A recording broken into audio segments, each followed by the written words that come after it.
The truth is that the war in Gaza has enormous economic incentives behind it for the US, for the EU, and for Israel. I mentioned some of these in part 1, and I'm going to expand on my analysis in this part 2. See, Israel and the United States have been planning for decades to build what is called the Ben Gurion Canal. This is a rival to the infamous Suez Canal in Egypt.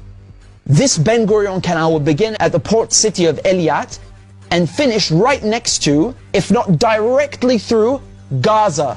The Americans hatched the secret plan with the Israelis in 1963 to detonate over 500 nuclear bombs in the Negev desert with the aim of building this Ben Gurion Canal. You know, this goes without saying, the Suez Canal is one of the most important, quintessential geostrategic assets on the planet. It connects the Mediterranean Sea to the Red Sea.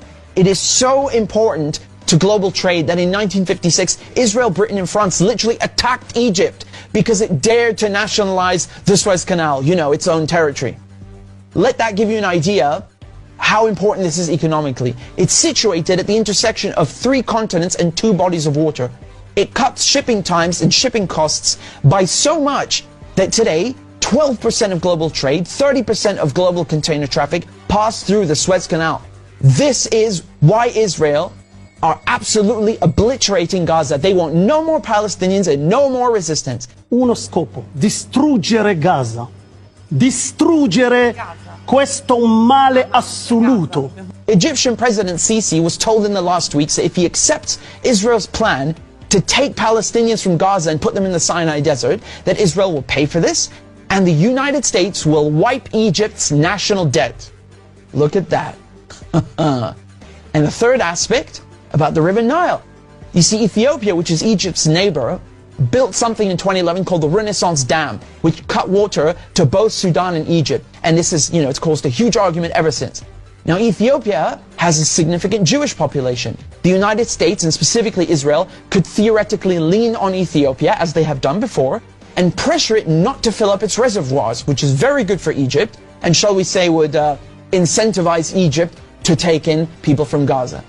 You see, you need to understand this Ben Gurion Canal is the last piece of the puzzle. It will cement the Americans' and Israelis' control over the world's most important shipping lane, giving them total control over maritime trade. So follow me down the map. The Red Sea, which would feed into the Ben Gurion Canal. It already has a huge presence of American and Israeli troops. Did you know, for example, that Israel's largest military base is located in the Red Sea on Dahlak Island in Eritrea?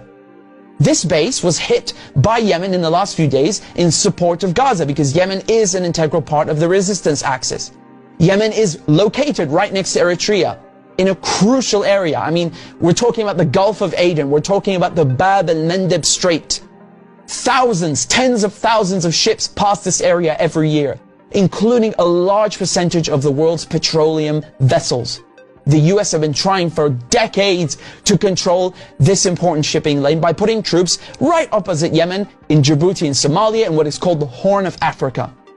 The Americans have tried to control this area by attacking Yemen from the rear, using Saudi Arabia, using other Gulf countries, doing their own drone strikes. This war lasted for over 6 years. It devastated Yemen, and the media barely covered it. Another one of Yemen's important geostrategic assets is the beautiful island of Socotra, which is located, I mean, talk about geostrategic. It's located between the Horn of Africa, the Gulf of Aden, the Arabian Sea, and the Indian Ocean. See, the UAE, after normalizing ties with Israel, they helped Israel to put spy bases and establish a military presence on Socotra Island.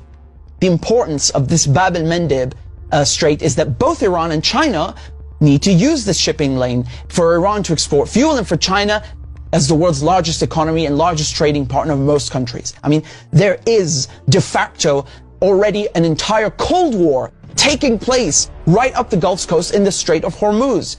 The tanker war.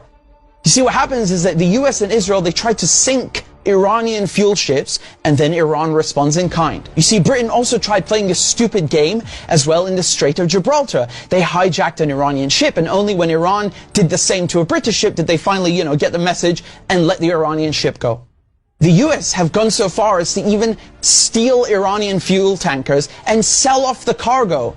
A practice that is commonly referred to as piracy, later on in the Bab el-Mandeb Strait, up into the Red Sea, and of course by replacing the Suez Canal with the Ben Gurion Canal. This final piece of the puzzle will allow the US and Israel to dominate world maritime trade. They can use this not only to the benefit of their own economies, but to damage and to attack other countries' economies, like China, like Iran, Egypt, Syria, Lebanon. I mean, this is literally highway robbery on the high seas. And the Ben Gurion Canal is key to all of this. You know, Egypt could stop this war in Gaza right now by shutting down the Suez Canal. It is bewildering that they don't do this. If not for Gaza's sake, do it for your own sake. Egypt's economy is going to be leveled if this Ben Gurion Canal is built. It will completely undermine the Suez Canal. Where is Saudi Arabia? Why don't they threaten to cut oil production for 1 week? 1 bloody day, just to stop this war? Or is there something in it for them where God to be leveled and replaced with this canal? Where are the Arabs? Where are the Muslims?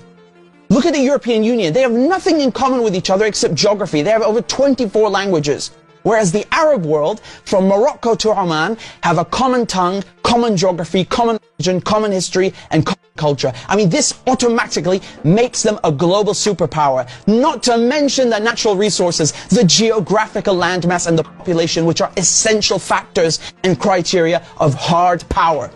In the Arab city of Cordoba were 2 miles of public lighting in the streets when London was a village. It's not only the size of the Arab world, but look at the straits. All the vital straits are located in Arab countries. The Strait of Gibraltar, which is Jabal Tariq, the Suez Canal, the Bab el-Mandeb Strait, and the Strait of Hormuz between Iran and Oman. European colonial powers understood this a long time ago, how powerful Arab countries could be, and they planted Israel right smack dab in the middle to sow chaos and try to win over these Arab kingdoms, bring them over to their side and make them normalize ties with Israel. All these borders in the Middle East did not exist until 1916, until the same European powers that back Israel today drew them. This is the Middle East before, and this is the Middle East after Sykes-Picot, after the French and the British ruined it. This divide and conquer strategy is all about carving up the Arab world, creating instability, and controlling resources and the straits. These powers, they always play this sectarian card. You know, they love to pit Sunni against Shia. They did this in Iraq, they did it in Lebanon, and now they try to do it between Arabs and try to pit them against Iran. In Palestine, they tell you, oh, it's about Jews against Muslims. No, it absolutely bloody isn't. The West are afraid of unity between Arabs themselves and between Arabs and Muslim countries. This war has nothing to do with Hamas. That's not what it's about. You know why people are wondering, how is this mass slaughter of civilians happening? The ardent support for Israel from the West. Europe stands with Israel. As we stand steadfast with Israel. The United States stands with Israel. Why are they allowing this to happen in broad daylight? They won't even call for a ceasefire. What's controversial about that? The answer is because this is their project too. This is also a European and American imperialist project, and they are complicit. This long-term plan concerns and screws the whole region. It will impact everybody in the Middle East negatively. And that is precisely why the whole resistance axis, Palestine, Yemen, Iran, Iraq, Syria, Lebanon, are all involved in this fight on multiple fronts.